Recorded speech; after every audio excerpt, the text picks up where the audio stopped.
Why are secret, closet, quiet American fans of things in pop culture that you just never hear from? So sometimes people don't know how famous they are, how beloved they are. And in all those things, it still adds up to why were we, and always will be in love with Robin Williams. With Robin Williams. That torch is going to go for a while on the underground.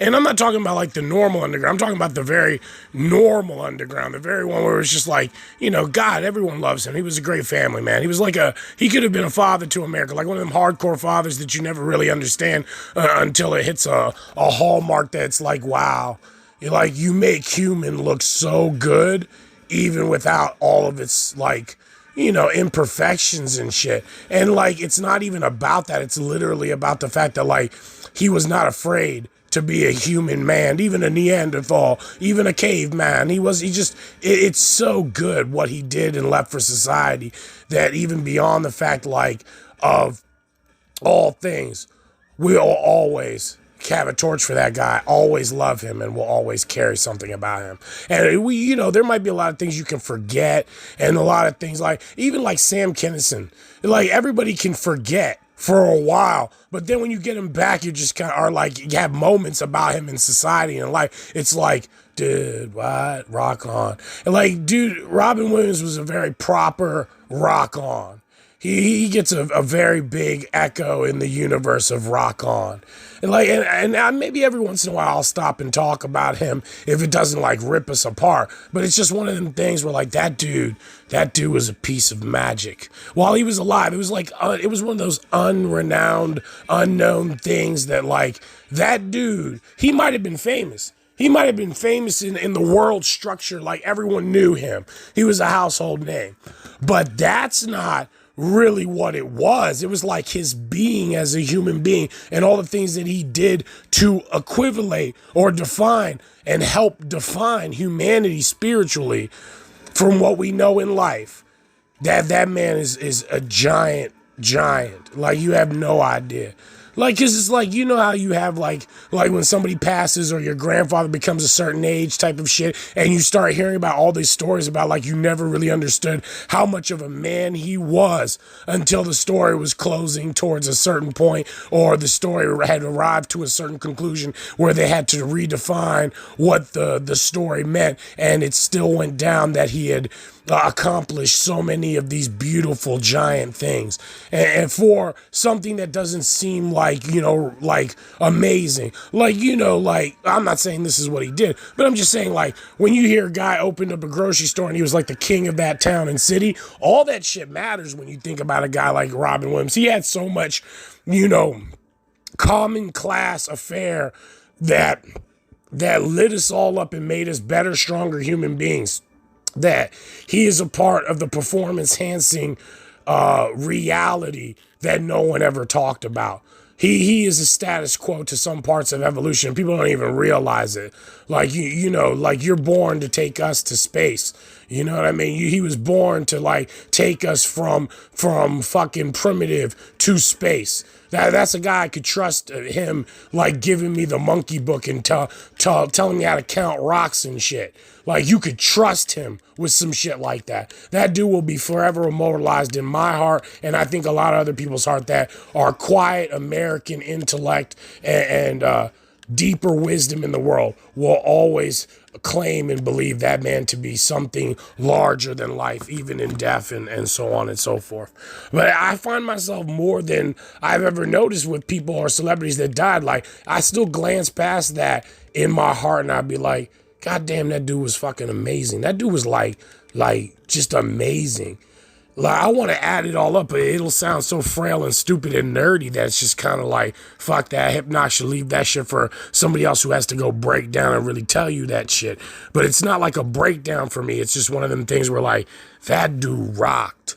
That dude really rocked. And it's one of them things where you see somebody who's been running a very normal, average thing his whole life, and then you look back on it and you're yo, That dude, for like a normal class dude, and in a utilitarian way even, that dude really was a rock star. Like, you forget that motherfucking shit, that he was such a great beyond human being type of person, that you forget that he was a fucking rock star. That's why it's so good when I go back and I review him. He's one of those people, like, you can go and review a lot of people that had passed that you like, that were talented, and it's like a piece of you is missing, or something died inside of you, or like whatever the fuck. But with him, I review it and I'd be like, man, no regrets. That dude left so many hallmarks and beautiful elliptic moments in life that I'm just like, I could run forever on the battery of Robin Williams and shit. It's just too beautiful. And then you go back and you look at some of his movies, even the movies that were like, Malpar family movies that all artists hate making, which, he's probably not like that, but you know how artists are, or you know how, like, certain types of actors are. But by the end of it, it's like, that dude, everything was like, kind of like, in a way, Renaissance. It didn't need to be perfect. It was just reinvented as a real man, conceptualizing what we are supposed to, not what we have to, what we need to, what we want to, what is supposed to be. Like, you know what I'm saying? Because even when you need to or want to, it's kind of like, if you can ignore both of those things, like your needs and your wants, and just work, it starts to show a different type of performance artist or performance resonant human being that can establish so much more than our wants and our fucking needs. Because that's a grind. That shit all eats you away. That all grinds you out. But when you're just almost free like that, and know how to give yourself freedom and empowerment, and know how to pass it on, even in the worst, most depraved, shittiest moments in life, he still had a way of being like, this rot gut liquor fucking hits hard, but the lesson is no matter how sad I am, this is the shovel I use to clean it up, or some shit. He always left you feeling like that in the worst moments. So he knew even in the worst shadows or sorrow in life, he still had a way of giving you energy in life. And even when he passed, it's not like I was greatly surprised at the train wreck, that we were all. But like, a strong guy like that has sometimes a way of feeling like a goddamn robot no matter what they do. And they could have even enjoyed life. It's not like he lied about enjoying life too. It's just one of the things where, like, they understand so much of the mechanics of life that life ceases to be as fun as it should be. Like, it's no longer the ecstasy that it's supposed to be. It's the ecstasy that you know how to, like, make. You know how to attribute that. It becomes such a attribute and such a statistic that it becomes unenjoyable unless you're mechanicizing it and making it for someone and giving someone else the return investment on their real world, the real bet on the world, what you're really giving the world, the real sacrifice. So then by the end of it, and that's just a trip center, but by the end of it, it's still one of them fucking things where it's just like, that dude was fucking amazing. That dude really knew how to rock on. And when somebody's carrying that much facet, because like you don't realize until because like even as like somebody who's like only minorly famous or understands the structure of certain things in talent and art, you realize that like while you're behind the curtain of some other projects and some other things, when you see Robin Williams behind the curtain things of like actual reality, you're like, oh my God, this guy really was like moving the business. Like, you ever sit there and people like to talk about those old mafia stories and those old Hell's Angels and biker stories and all these American class tribute stories. Everyone, well, they kind of forget, but they kind of know. Even Robin Williams had one of those things. It's just one of those things that like everybody could be thinking, oh, he's so fucking normal and this and that. But behind the scene, when you hear something like, oh, because one of the leaders of Hell's Angels and or this type of other gang, whatever, called a union between all the cities on the mid-west Atlantic or some shit, or whatever the fuck.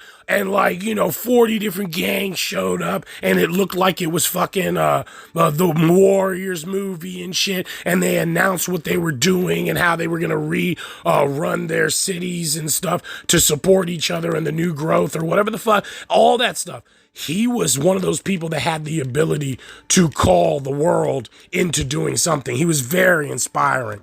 It's just like weird because like he was so class normal. The people I love and adore the most, like if you ever started to realize something about me or what I obsess and admire about life, it's really super duper normal people who seem to have this like great facilitatable understanding and growth of how to actually carry things, nurture society, and deal with community. Because that's just rough because it's like all I'm taught is gang banging about how I'm supposed to intellectually deal with what society is. And I'm like, okay, I know I'm a little bit of a minority, but I also know better than that. But I also know that even gangs and other lifestyles aren't really like that. So, you know, it's just something that it is made up to be, or that's the position that we're supposed to realize. Like if everything else fails in post-apocalyptic, we're supposed to know how to act and treat the world without a infrastructure. So I guess that's would be why they would want to trust us that way. Anyway, but by the end of it, he had that ability. It was like one of those type of like stage people that could just call the whole goddamn, like put it this way. If you say ballot or if you say Broadway or something like that, he could literally take that whole group and that whole people and send them to the sunshine tomorrow, so Shirley Temple style. He could get everybody in that class to understand it is time to pick up a cane and do a jig and a dance. That's a beautiful man. It's like an Irish king or something. I love and respect those type of people. They're great for the community and they're a part of growth and real life shit. You know, that's when shit's real. You know, that's how shit is real. It's not like real like you about to, you know, go into a sprawl and consider your life. Considering your life options isn't what's real about life and the fear mongers and what helps totalitarianism and who wanted power gets real. Gets real that you wanted power, you're a greedy piece of shit or like type of people. But then when you see somebody like Robin Williams and the real class and the guile and the gratitude for what he really represents could call out a great class of people. And I learned that multiple times in my life because I've been one of those students in life, but when society raises certain types of children and it's something that they teach you in life and society, even through class, which is not supposed to be a scary word, but I guess that would just be, you know, people's things about, you know, not wanting to offend each other or whatever bullshit. But, oh shit. Or whatever bullshit. But it still gets back to the fucking point that, like, the reason I'm telling you this is that some of the most beautiful people that have ever walked the earth never have and never will get enough credit for being such beautiful, strong human beings and creatures. I say creatures because I'm going to throw that shit in there because he deserves the respect, power, and wisdom that comes with what being a giant is. You know, with what being such a huge endowment and inspiration in life is. That dude was hella cool. He gets to rock on. That's why I'm gonna say rock on again, because like people who know and understand this, and it's like a second nature for them to just understand this. I'm just describing it to relive the moment of like he was epic, he was great, and I'll never let anyone forget it. Like when I'm an old man, I'm gonna talk about Robin Williams and be like, you know what Robin Williams and Muhammad Ali used to do, and like I'll be getting it. But when he's just one of those great people, you don't have to be afraid to talk about the Beatles and fucking all of them. So, you know, whatever. That's life in society, even on the other side and shit. So, and, you know, sooner or later you'll start to realize why it's like, what the fuck? Like, Hypnox is totally makes sense how you would not know Hypnox unless you've ever been in QCQ or and with this person or whatever. Or QQC or whatever the fuck.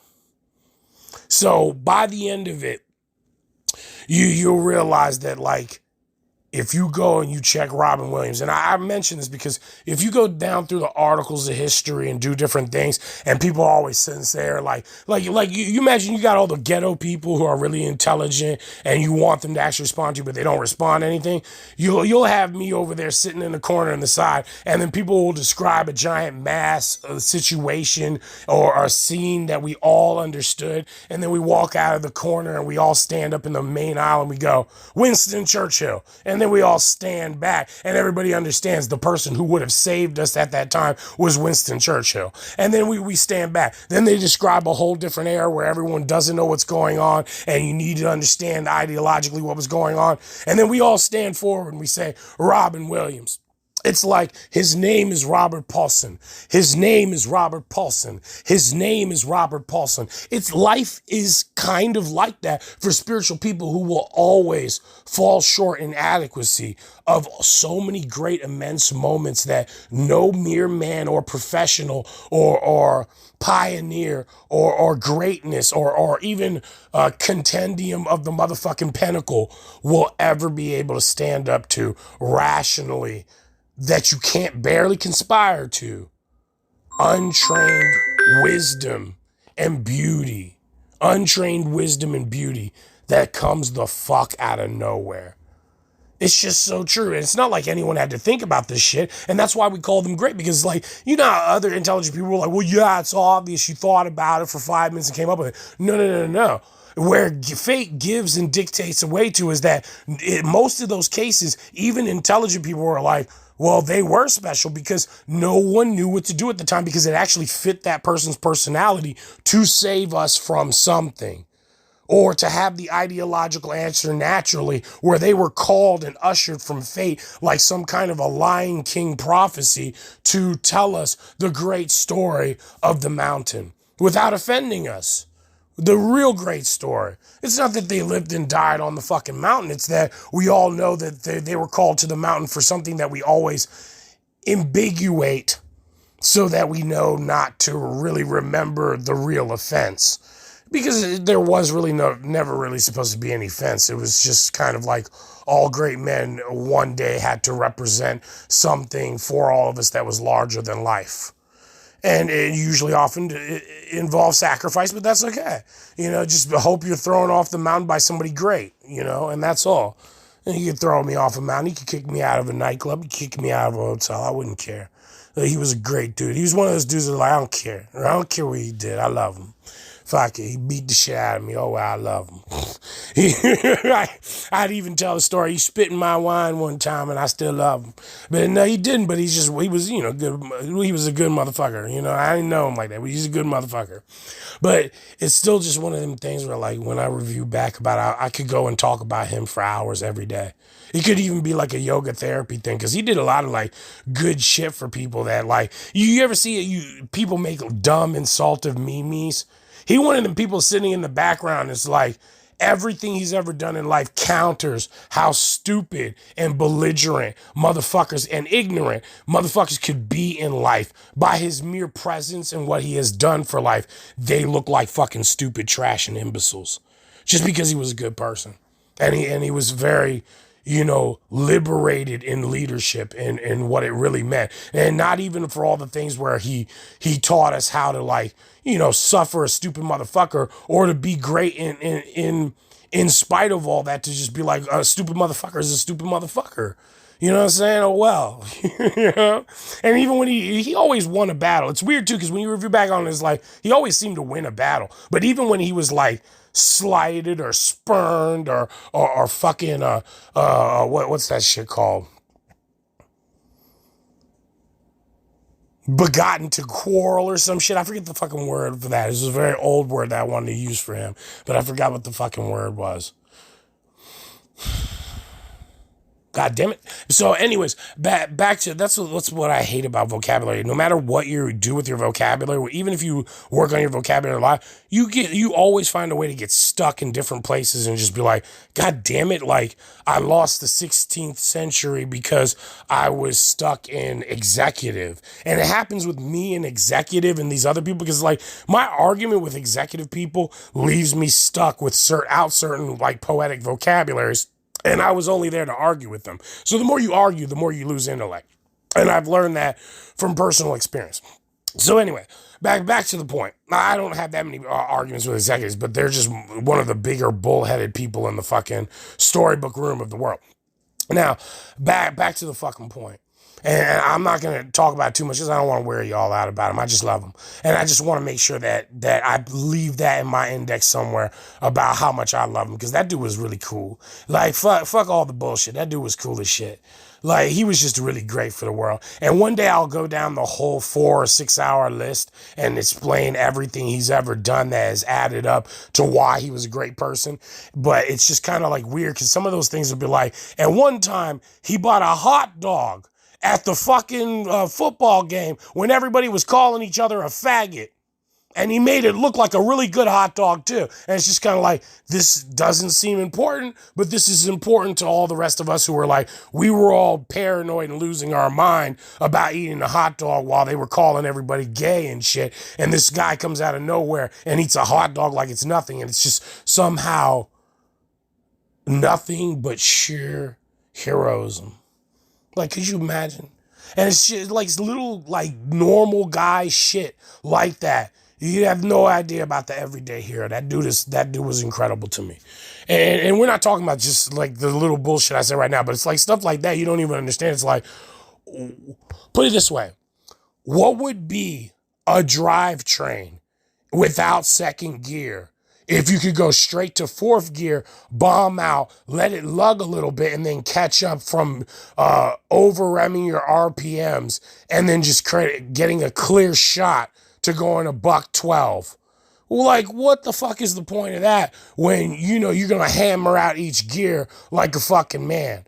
But in the end, it's still kind of those lugs in life that it's just kind of like they make that shit work. And it's so perplexing. Once you do understand it, it's kind of like, well, hell yeah, because then by the time that you're done with all of that extra knob shifting, you lost like 3 seconds in just shifting alone. So even when the lug and the little like amount that you have to wait for it to come back doesn't like swiftly catch into it, the way you revved your RPMs at first from being excited helped out that weird kind of a gear shift. Now, even in a weird world like that, it's still kind of cool to realize that it all kind of can work out, even being unorthodox.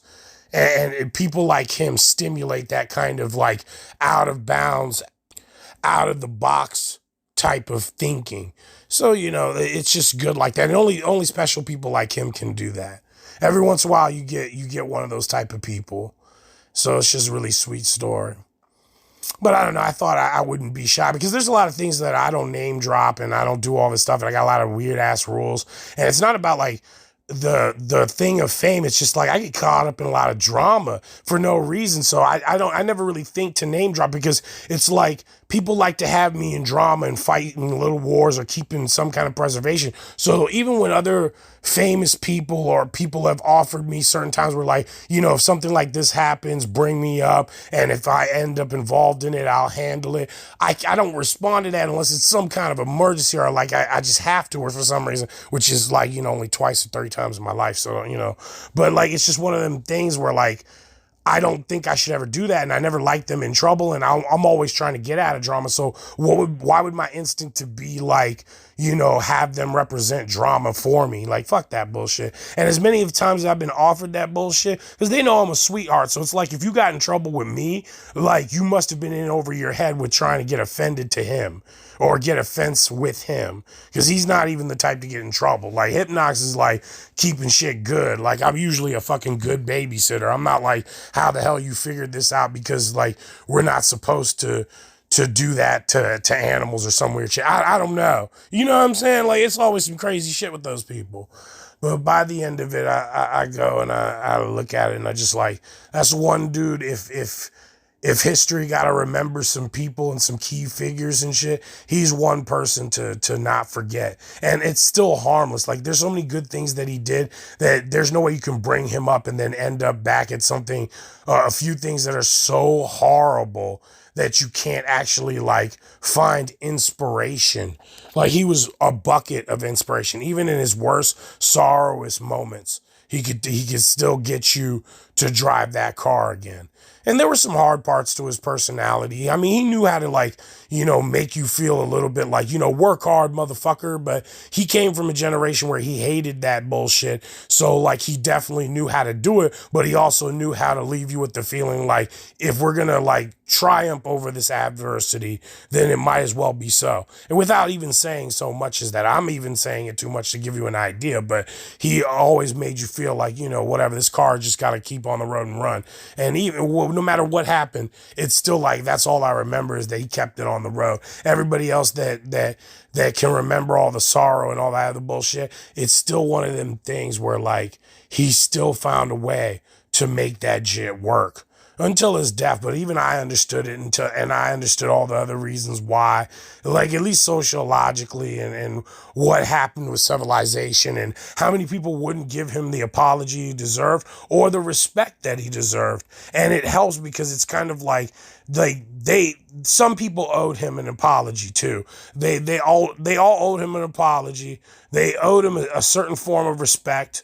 They also owed him the gratitude of necessity. But even more important than that, they owed him the answer that, if I'm so great, or if I'm so status or up to a certain ineptitude, why will you not stop answering like a stupid motherfucker? Or why won't you come to the next position, or get to the next incline where you can present me the true accomplishment and prosperity that we all deserve from humankind? Now, as much as he could love crap shit and, like, stuff basic in life and it not being perfect, it's still one of those things where, like, from all the things that he had found to be lackluster but worth the crux of the real meaning of life, and very accomplished in that, it's still like the world owed him a better answer.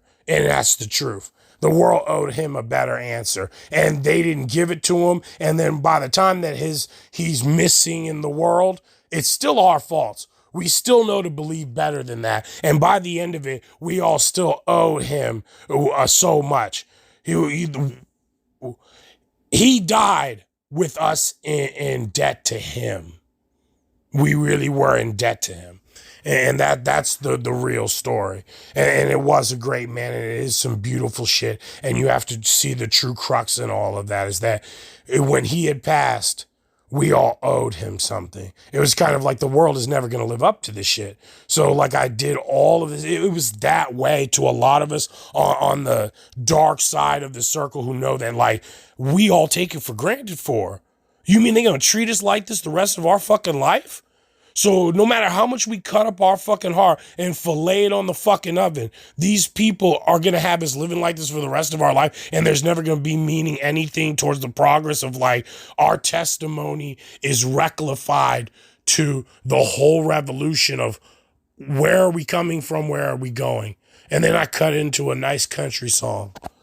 You know what I'm saying? It's just kind of like an American heartland beauty there. And it's just kind of like eclipsed for a time past, and it's never to be forgotten. Those type of people are a diamond range fucking people and shit. Fucking a Roy Orbison song. There's a lot of, like, beautiful ecliptic moments in it, and he's one of them. He's one of them. So, and then the line absorbs the whole scene, gets some Tennessee and Kentucky hash and our mash and shit, and lines up a new series of fucking whiskeys and drinks. And then all of a sudden we're all like seeing a big scene develop. And then we all come out of the line and we say, Roy Orbison. His name was Roy Orbison. His name was Roy Orbison. Anyways, Exitro, Exitro, Exitro, Exitro, Exitro.